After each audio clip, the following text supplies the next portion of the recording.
Sahibe Yusuf yazır. Ruhumda ağrılar, əzab, əziyyət. Yeni ümidlərim vədəsiz sönmür. Benim hayatımı yaşamak elbet uzaktan bakana asan görünür.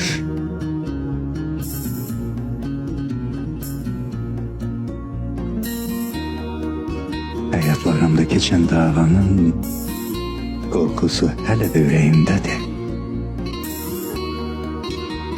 Açımsa dikkati vermişim elden, o anın ağrısı küreğimdedir.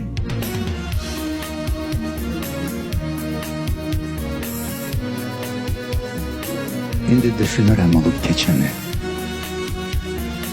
Ağrılı illərim məndən görüşür. İlahi, İlahi, kömək et çıxım zülmətdən. Kömək et gözümdən adamlar düşür. Dünənin qat kəsən xatirələri təzədən köksümdə odlanır, yanır. Benim penceremden güneş yerine tenhalık boylanır.